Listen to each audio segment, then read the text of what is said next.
Hey everyone, welcome to the latest episode of Renegade Real Estate TV.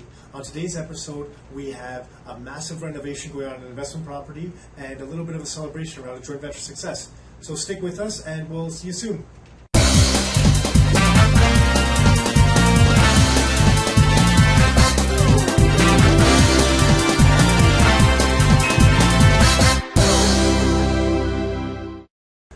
Hey everyone and welcome back. For those of you that have been communicating with us for a while, you've probably seen Renegade Real Estate TV sometime in the past, and it's something that we're bringing back to life, and we're going to see how it goes. We're going to blow it up a little bit, try some different things out, and based on your feedback, we'll see how it goes. The idea behind it is that we can share a lot of the things that we're going through and the challenges that we're going with our investments and small businesses, all this stuff, so that you can learn from our experiences, and hopefully it can help propel you forward. And if you share your experiences, it can help propel us forward, and we can all move forward together. So that's where this whole show is coming from. Before we get into today's video clips, one thing that we should touch on is just some current events. And the most glaring thing that's affecting investors right now is the interest rate decision by the Bank of Canada that was recently announced. And they decided not to raise interest rates, which really wasn't much of a surprise to us or to quite a few people out there. They did change their tone a little bit, stating that they expect to start raising interest rates in the near future. However, there's a lot of different factors affecting that, so nothing's really set in stone. Because what happens in the media is the media just takes the announcement. They take a couple lines from the announcement, and then they get an analyst to kind of comment on it and add a couple more lines, and that's the article. That's really the depths that they go when they look at these things. But what they need to do is they need to start understanding where these decisions are coming from and what's affecting them. And really, there's a lot of different things affecting them. Of course, Europe and different countries are affecting the Bank of Canada's decisions, but primarily it's the U.S. economy and what the Federal Reserve is doing that's really impacting the Bank of Canada. And if you look at the historical trends between the Federal Reserve and the Bank of Canada interest rate trends, what you'll see is that there's only been, I believe this is the third time now that the Bank of Canada has started a different trend than what the U.S. central bank has been doing. So right now the Bank of Canada has been increasing their rates, and the U.S. trend has been just holding steady at basically zero for quite some time now. And every single time that's happened in the past, Canada has had to revert their interest rate trend back to the U.S. trend because they're not able to, because there's a lot of different factors about foreign investment coming into the country, driving up the Canadian dollar too high. It can affect our exports to the U.S. They're still our biggest consumer of our goods, so that it affects our exports to them, their imports, and it ultimately affects our economies in a variety of different ways. So it's those types of things that the people need to start understanding, to look into that, and that's what we need to be looking at when we're looking forward to making our own rate decisions and trying to understand what we want to do for our investments. So that's kind of the big thing, and it's something that we'll continue to discuss as things move forward. But this fall, even with the change in the Bank of Canada tone, we feel pretty strongly that there's definitely nothing set in stone for an interest rate hike. There's going to be a lot still to happen between now and the next announcement, and based on what's going on in other economies, it can really change things, especially in today's world. Things can change quite quickly. So that's it, for a little bit of an introduction. Let's get a quick look at today's episodes, and thanks for joining us for this episode of Renegade Real Estate TV, and we look forward to sharing more with you. Take care, and until next time, you know the drill. Your life, your terms.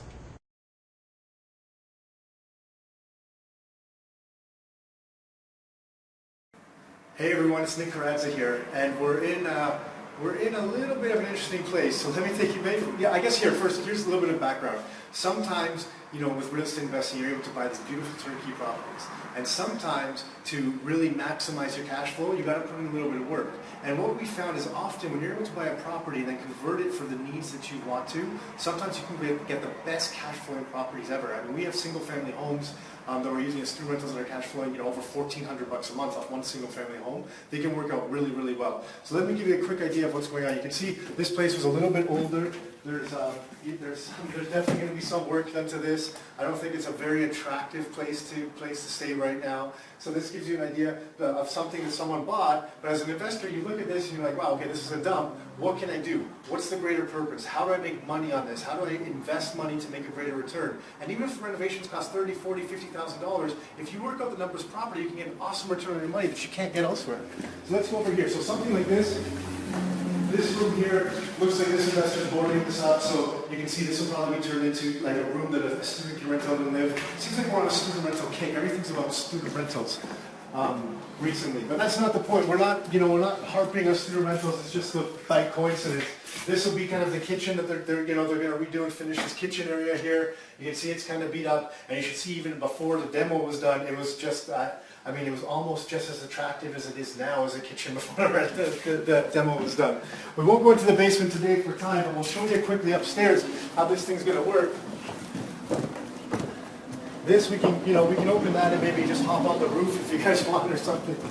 But here we got, here we have a bathroom in here. We'll go in here. You can see the bathroom, how it's going to look out. See, nice stuff. Things that are low maintenance, they look good. They're not over the top, but a nice insert. Something like this, instead of putting tiles at the back, and something can go wrong with the grout or the caulking can leak in the corner, all this big pain in the butt stuff.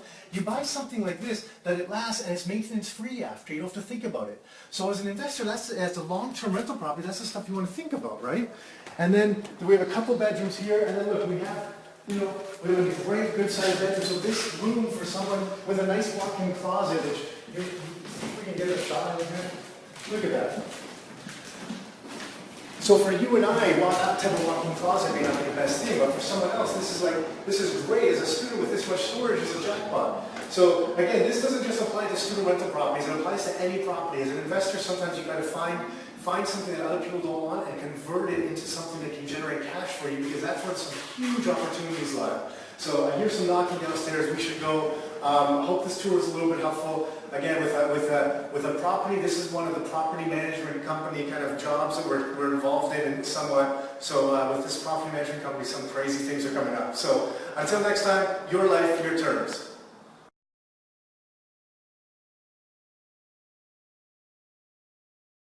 Perfect. Hey everyone, it's Nick Carranza here. So you probably saw me earlier today, and I was at one of the properties that we're doing a bunch of renos at.